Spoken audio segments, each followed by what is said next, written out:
মা দেখ তো কে এলো। সব কাজ শুধু আমাকেই করতে হয়।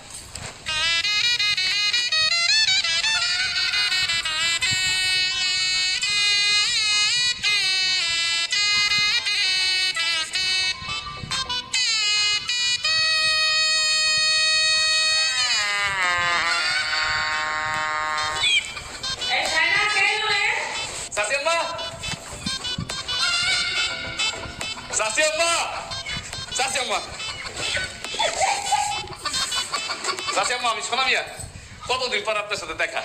চাচা আসসালামু আলাইকুম। ওয়ালাইকুম সালাম। এদিকে আমার কাছে আয় আয় আয়।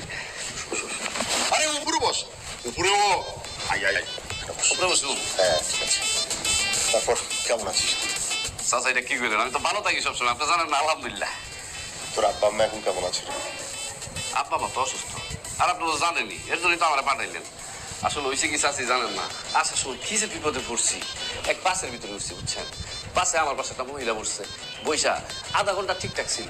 তারপরে যে বমি করা শুরু করছে, বমি করতে করতে করতে করতে করতে করতে আমাকে এই যে সবজি আনছি না, তাজা তাজা সবজি, এই সবজির ভিতরে বমি করে দিছিল। পরে এইগুলো আমার অবশ্য আমি ধুইয়া টুইয়া তারপরে নিয়ে আসছি। তোর আসতেও তো তাহলে অনেক কষ্ট হয়েছে তাই না? আর কষ্ট তো আরো শুরুই হয়নি, কষ্ট তো তখন শুরু হয়েছে যখন আমি গাড়ি থেকে নামছি। গাড়ি থেকে নামার পরে সব বিল্ডিং তো ঢাকা শহরে একরকম, আপনাকে বাড়িতে আর খুঁজে পাই না। তারপরে চিন্তা করে দেখলাম আমার মাথা অনেক বুদ্ধি। আমি চিন্তা করে দেখলাম যে যেই বিল্ডিং এ আপনাকে ছবি থাকবো সেই বিল্ডিংটাই আপনাকে অহন্ত করছে আরেক বিপদে। কারণ তো কোনো বিল্ডিং আপনাকে ছবি খুঁজে পাই না। পরে অনেক কষ্ট করে তারপরে বাড়িটা খুঁজে পেয়েছি।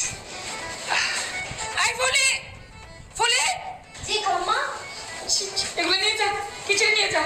এই জায়গাটা ভুলি শোনেন, এই মুরগি দুইটা কিন্তু আমি অনেক কষ্ট করে বড় করছি, মানে পাইলা বড় করছি, বুঝছেন?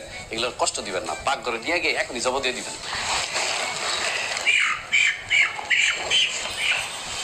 এটা কি আপনার বাড়ি কাজের মাইয়া? হ্যাঁ হ্যাঁ হ্যাঁ, কাজের মেয়ে। চাচা এরপরে কি হয়েছে শুনেন। এরপরে তোর সব কথা পরে শুনবো, আগে যা। তুই অনেক দূর থেকে জার্নি করে আসছিস, এখন যাই ফ্রেশ হ, ফ্রেশ হয়ে নাস্তা কর, বাকিটা পরে শুনবো। যা। কই ফ্রেশ হবো? মামনি ওর রুমটা একটু দেখিয়ে দে তো, যা যা। চলো।